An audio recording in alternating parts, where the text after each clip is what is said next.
welcome back to podcast number 7. We're so excited, especially because we are in February, which is, as you know, the month of love. So I hope that you have special plans for Valentine's Day. And, I have this motto that if you don't have that, plan yourself. Go ahead and do what you need to do. And we are coming at you today from Level Up Studios, and we are so excited. We have a special guest today, and our special guest I'm really excited to introduce him. His name is Mitch Weisburgh, and what I found when I started implementing games, and even now, I get a lot of pushback from people go, you know what, these kids are just playing games. Are they really, and I find that it is a whole mind shift around education. So I'm going to go ahead and introduce you to my really, really close friend who I love and adore, Mitch Weisburgh, coming at you from New York. Hi, Mitch. Hi. And Mitch's superpower, well, he has many, but he does a lot of professional development around mind shift and how we can change our thinking. And he is such a powerful presenter. So we have him on today. Mitch, how are you today? I'm great. A little cold, but not as cold as you guys probably. Yeah, Mitch, I went to -8 today. How about you? 30 degrees. Okay, this is me rolling my eyes. Right. So Mitch, thanks for joining us. I can't tell you how much it means to me to have you here, because A, you're an amazing human being. B, you're an amazing human being. And C, oh yeah, you're an amazing human being. Did I mention that? So Mitch, I want to talk about your work around mind shift, because as with anything, whenever we implement something that isn't the norm, right? We push up against this thing of this mindset of, yeah, but are they really getting educated? And aren't you just screwing around playing games, whatever? So I'd really like to have a conversation with you about that. I thought maybe you could bring your perspective to this. Sure. So do you want to talk about mind shifting and games and how games and actually trigger different things in the brain? When we talk about mind shift, I think it's with anything new. So right. We can refer to games, but the truth is your superpower is talking about mind shifting around anything that isn't the norm, or anything that might be new to us or that we're trying to embrace. So you tell me, you start us off. So when we start trying to do something new, then it generally kicks off feelings in our brain and in our body that we feel ill at ease, we feel anxious, maybe we feel fear. And that triggers parts of the brain that then are like a survival instinct. And really it triggers the parts of the brain that developed in animals as soon as animals started to move. And that's kind of the survival brain. Cognitive scientists and neuroscientists call it the limbic system. And this limbic system, the whole purpose is to allow us to survive so that we can live and we can breathe. So the purpose of that limbic system is to detect things that might threaten us. And when something threatens us, we go into a binary mode. We go into it's either good or it's bad. And when something threatens us, it's obviously bad. And so we react from either a fight mode, which is, I'm not going to let this happen and I'm going to fight it, or a flight mode, I'm going to run away from it and I'm not going to let this happen and I'm going to be safe. Or a freeze mode is, I'm not going to do anything and maybe the problem is going to go away. And I think that's one of the things that happens whenever we do something new, is something we haven't done it before. So we know that there's a chance that we're going to fail, that maybe somebody's going to laugh at us. And so then our limbic parts of the brain kick in and they say, wait a minute, you're feeling uneasy.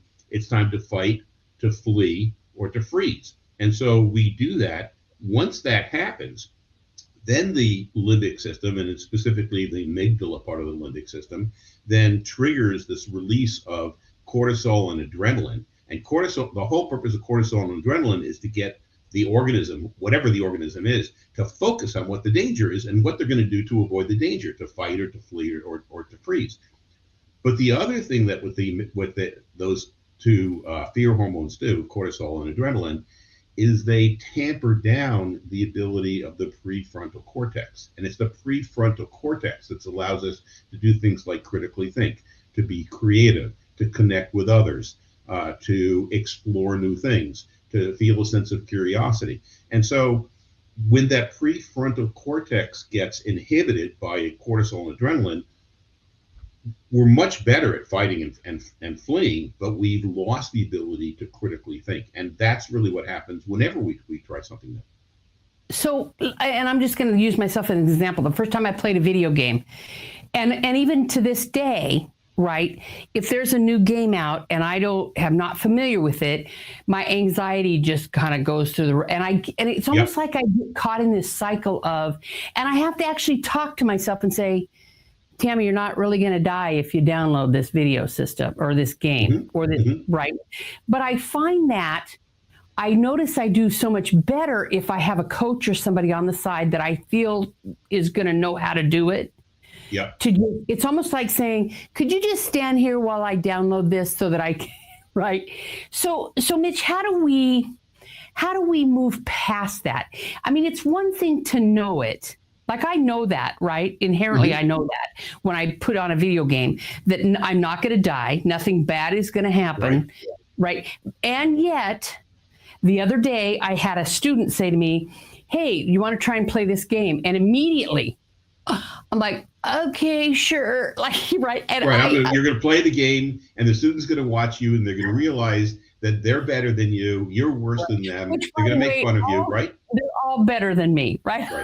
And you know, what's really interesting is when I think about it consciously, like when I really focus on that, it doesn't bother me that kids are better at video games, right? It's what they do. They spend hours and hours. Am I willing to spend hours and hours to get better? No. So how do we circumvent that? Or how do we, because I know you give classes on this, how do we move past that so that we are not completely immobilized? Well, I will say, if you're an adult, you've done this before in your life. Okay, so you have had times where you've been challenged, where you tried something new and you weren't sure it was going to be successful. And probably while you were doing it, you're thinking, oh my gosh, this isn't working. Oh my gosh, what am I going to do?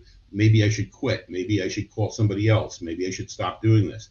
And yet there's been times in your life that even with those thoughts, you've persisted. And if you really think about it, those times where you've been challenged and you've persisted and you've succeeded, those are probably the parts of your life, the accomplishments that you're proudest of. And so one of the things that we could do is we could start understanding ourselves that, oh my gosh, I'm feeling this anxiety because I'm doing something new. That's just my limbic brain, which it always does, having me be alert to the fact that there might be some danger. But on the other hand, every time there's something new, I'm going to be feeling that. That's really a sign that I'm growing and that I'm learning and that I'm becoming stronger. So one thing that we can do is take a look at that feeling and say, you know something, this is just a sign that I'm about to do something that's going to make me even better.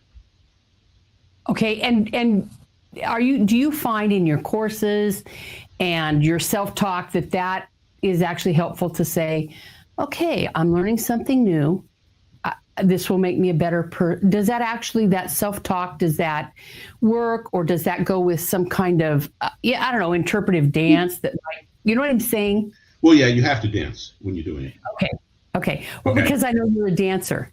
Right. Well, not a good one, but I am a dancer. That is hilarious. So Mitch, I'm going to ask you this next question. So implementing games is not just about how I feel, like when a kid asks me. It's also about a system, changing a system that has come to believe that standardized testing and worksheets and what have you is learning and playing is not learning. So when we talk about systems change, can you speak a little bit about that? Sure. And I'm also going to go back to your original statement that I kind of punted on, where you said, excellent, you know, does talking to yourself work? And I'll say it depends how you talk to yourself. When you're feeling anxious, generally you can't just confront that and say, I'm feeling anxious. I shouldn't be feeling anxious, because that part of you that's anxious is going to come back with something else to make you even more anxious. But what you can do is you can open it up to possibilities. Like if you're worried about introducing games and you're saying, I can't introduce games to my students, one of the things to come back with is look at all the times I was worried in the past and how many times I've succeeded anyhow. And this is another one of those times. And after I succeed, I'm going to succeed again. That's one way. I mean, there's like 12 different things that you can say to yourself that we teach in the classes. And I think one of the ones that you like, as you've seen the classes, is the perhaps I can one. We can't say, when we have that voice that says you can't introduce games because whatever the reason is, because it'll come up with a reason. When you can't come back to it and say, yes, I can, because it's going to argue back with you. Well, what you could say is, perhaps I can. And when you say, perhaps I can, and just that tone of voice, your brain can't help but come up with ways that perhaps you can. And it's going to start coming up with ways that, well, maybe I can't introduce gaming full time, but maybe I can do it at the beginning of class, or maybe I can do it as a review, or maybe I can spend a little bit of time with the game first, or maybe I can bring in an expert. But you're going to start coming up with things on your own, things that you could do, and then you can pick one of them, and then you can try it. So yes, self-talk where you're opening up a possibility and you're not arguing with the part of your brain that's saying you can't do it. That type of self-talk is very helpful. Yeah. So Mitch, go ahead. No, then I was going to say, and then your next question, one of the aspects of your next question is like, what goes in kids' brains? What helps kids learn? And so if we knew that the mechanisms that allow kids to learn better, deeper, and faster, then we would gravitate to those, right? It just, it makes sense. And so if you start understanding the way the brains work, then you start understanding the power of games. Because if a kid is on autopilot, the parts of their brain that actually are capable of learning, because learning is work, aren't engaged. And so they're just going through the exercises, but they're not using the parts of the brain that are going to be really absorbing new material or practicing the new material so that they become fluent in it and it becomes habit. If you want to trigger those parts of the brain, then the kids have to be engaged. And we see that when the kids are playing games, because when they're playing the video games that have nothing to do with learning, they're not learning school subjects, but they're learning because they're progressing, and they're learning it's hard work. They're failing more than they're succeeding. They come back and they're trying it again. They're trying to figure out how to get around whatever the obstacles are so that they can succeed. When they get feedback, they're not coming back and saying, I'm a failure, I'm just going to stop. This game doesn't like me. No, they keep on coming back. And that's what we want kids to do in school, right? If they're learning how to read, or they're learning how to do calculus, or they're learning biology, we don't want them to be acting like, oh my gosh, I just got a bad grade, so that means I'm lousy in the subject. I should just forget about it. No, what we want them to do is we want them to see the bad grade and say, wow, so this gave me feedback that what I was doing wasn't working. So let me figure out something else so that I can learn this better, so that when I take the next test or the next quiz, I'll get a better grade. And that's what games do. Thank you. So you said so many powerful things there. So one of the things that I wanted to ask too, and I loved it because I'm thinking, I don't think it's possible to play a game and not learn something. No, I agree. I agree. Right? But that made me smile. So Mitch, if I wanted to know more about this, because something tells me that the first time I run into something, and you and I have talked about this, something that I think, oh, I really can't do that, because you and I have practiced that, perhaps right. I can, Mm-hmm. which was really helpful to me Mm-hmm. In my own personal life, in my own personal story. So if I want to learn more about that in order to practice more techniques, Mm-hmm. do you have a place I can go, maybe a website or somewhere? I know you offer courses. Right. Where can you just talk a little bit about that, so I know where that is, so that our viewers. Right. So the courses that I offer, So this is a mission of mine, okay? Because I believe that if we could get a critical mass of people to really understand how their brains work, so that even when things go wrong, even when people oppose them, even when they dislike people, they can stay in resourceful and resilient frames of mind so that they can explore, they can think critically, they can think creatively, they can collaborate. If we could get people who could do that, first of all, they'd be more effective. Second of all, they'd be a lot happier. And third of all, with a critical mass, we could really start solving all these issues that we face for society. So, because of all that, I'm thinking that if I can reach teachers, that if I can reach educators, the educators will learn these techniques, and the educators will be able to teach these techniques to the kids so that it's leveraged. The next step is, most of the people who are listening and watching are in the state of Washington. The mind-shifting courses are on PD Enroller, and I'm offering them free. Now, I think that there's actually a $3 or a $5 charge in order to register for the course, and you get credit hours for the course. And I think that there's a standard rate that teachers have to pay for credit hours. But as far as I'm concerned, I'm offering them free because I feel so strongly that educators are the best way to reach kids and move them forward. Yeah. And here's a powerful thing. I don't know that I've ever sat on a group, and you know this. I used to work for NASA, education. Now I'm on state committees, federal committees.